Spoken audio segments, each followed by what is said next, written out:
Boa noite, gente. Tô aqui para fazer mais um vídeo sobre os caminhos e descaminhos literários e o meu projeto Dostoiévski, entre outros projetos literários ou leituras incríveis que eu esteja fazendo. Então, eu acabei os anos de provação, assim, foi muito rápido, porque o livro realmente vai te envolvendo. Esse biógrafo é realmente espetacular, gente. Só que nessa de acabar os anos de provação, eu fiquei meio assim na dúvida se eu ia fazer algum vídeo falando sobre o livro em si, ou se eu ia dar continuidade nas leituras que ficaram pendentes, né? Dessa fase um pouquinho antes do Dostoiévski ser preso e a fase logo quando ele volta da Sibéria e publica mais duas novelas. Então, surgiu essa dúvida e no meio do caminho eu também tenho outros projetos literários, eu tenho um clube de leitura, como eu já falei aqui para vocês, que a gente faz a leitura de clássicos, né? No momento estamos lendo a Ilíada, então agora que eu acabei de assistir as duas primeiras aulas, né? E ler a introdução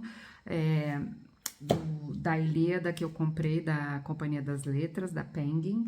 Então, assim, tudo vai se confundindo. E a literatura uma coisa vai puxando a outra, né? E junta isso com a internet, a gente acaba ficando num link que vai para outro link, e quando você vê, você tá soterrada num monte de livros maravilhosos e você não sabe em que caminho seguir. Bom, mas com relação ao Dostoiévski, antes de eu começar os anos de libertação, que eu tô louca para começar, gente, inclusive, e aí provavelmente o primeiro livro que vai ser abordado aqui, eu não sei, ainda não comecei a ler, é o terceiro volume, deve ser as recordações da Casa dos Mortos. Então, antes de eu dar continuidade, eu preciso ler as novelinhas. Novelinhas, eu falo assim, novelinhas porque são curtas, né?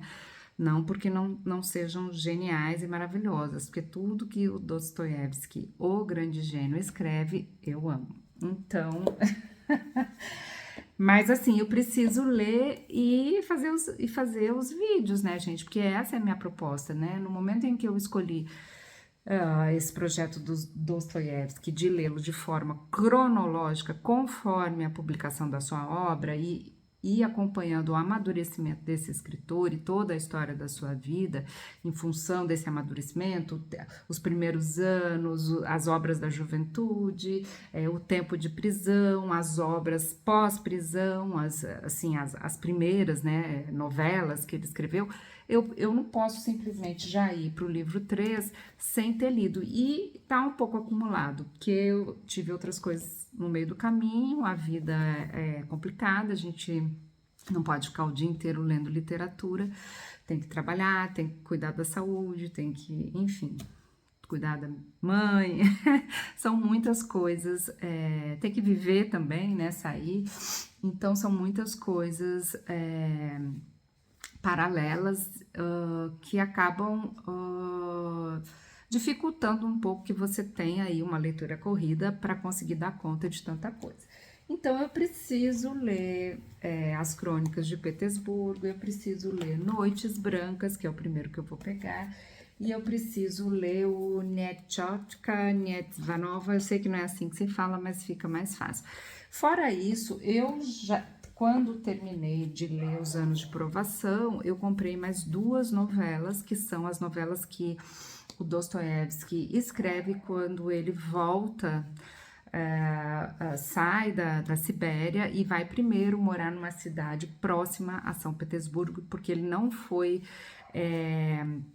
não bastou os anos, né, no exílio, na Sibéria, mas ainda deram como uma espécie de castigo para ele, um tempo em que ele não pôde viver nem em Moscou e nem em São Petersburgo, que era a cidade que ele queria tanto voltar, a sua cidade, né, a cidade que ele que morou desde que ele saiu de Moscou. Então, ele, no período em que ele viveu nessa cidade, que agora eu esqueci o nome, começa com T, Svart, enfim, ele foi um período muito tenso. Na verdade, assim, a vida do Dostoiévski, ela é provação atrás de provação, né? Então, assim, eu não cheguei a fazer um vídeo falando sobre este livro em si, até tenho vontade de fazer, mas aí vou pegando ali, pensando uma coisa ou outra. Mas o fato é que Dostoiévski, quando morou numa cidade lá da Sibéria, depois, quando ele já estava no exército, já tinha saído da prisão, ele acabou conhecendo a sua primeira esposa, e aí é uma história toda complexa. Enfim, ela tinha muitos problemas e o casamento acabou se tornando um grande estorvo na vida de Dostoiévski e na vida da própria esposa, que acabou falecendo de tuberculose, e foram anos muito difíceis, né? Porque ele já vinha de um processo da prisão e aí, digamos que acaba se casando e, digamos não, ele se casou e, não sei porque eu falei digamos, é essa marcação oral que a gente tem na fala, né? Enfim, casou com a sua primeira esposa. Como eu não preparei um vídeo sobre isso, eu tô falando assim no geral, tá, gente? Porque a ideia do vídeo é mais uma atualização do que tá acontecendo e não falar sobre os anos de provação. Mas o fato é que ele casa. O casamento é um casamento muito infeliz e ele passa esse longo período ainda no exército, agoniado porque estava longe de São Petersburgo e de todo o círculo literário e de tudo que acontecia. Ele dependia do irmão ou de algum amigo que lhe mandassem os periódicos de literatura.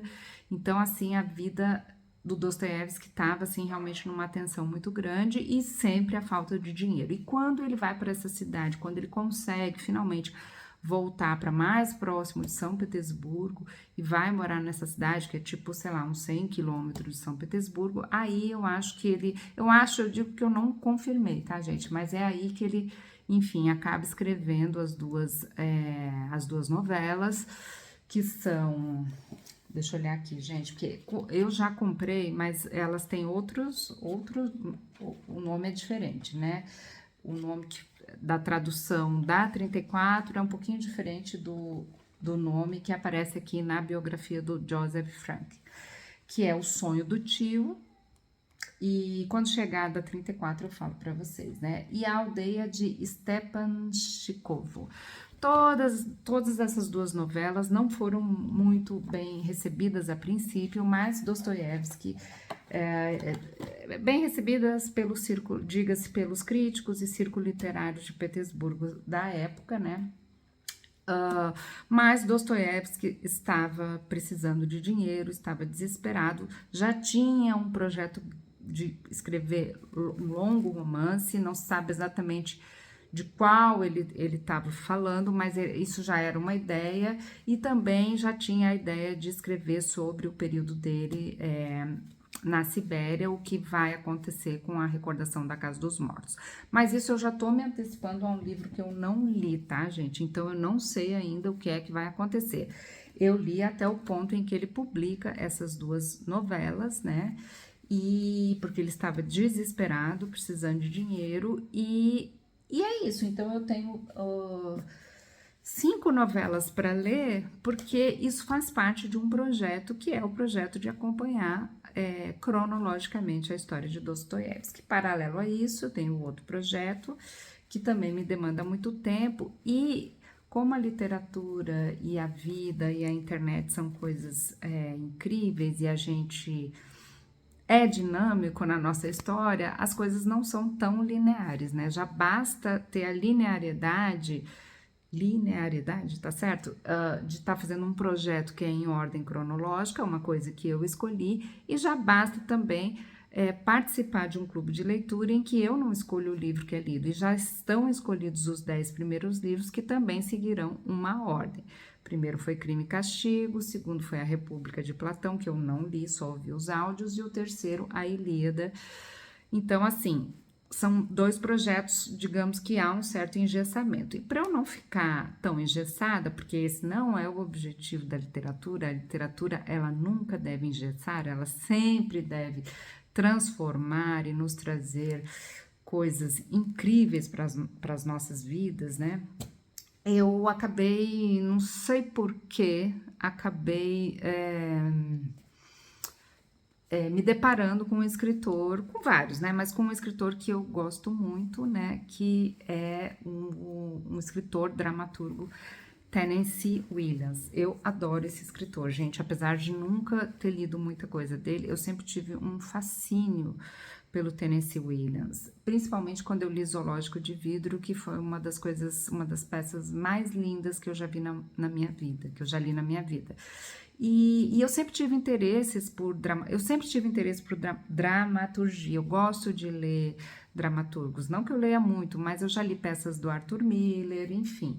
É uma coisa que eu tenho. E já li alguma coisa do Tennessee Williams, que todo mundo conhece principalmente no Brasil, pelos filmes, né? Gata em Teto de Zinco Quente e o outro que agora me fugiu, né? Ai, gente. Enfim, tá, mas tudo bem. Aí eu caí não sei se foi através de um vídeo que eu tava vendo no YouTube ou alguma coisa, um link que eu cliquei que o Tennessee Williams chegou pra mim assim, tipo, ai, meu Deus. E aí tudo que aparece sobre ele eu acabo me envolvendo e querendo ler e ler mais e mais e mais.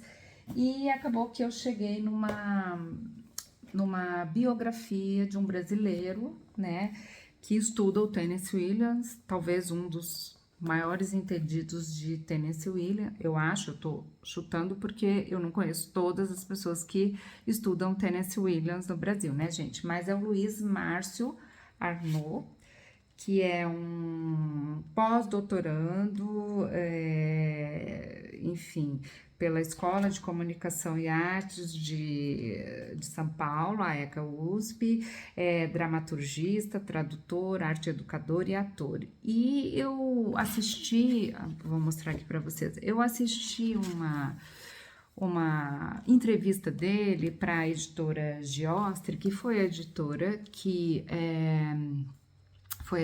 que publicou essa biografia, né?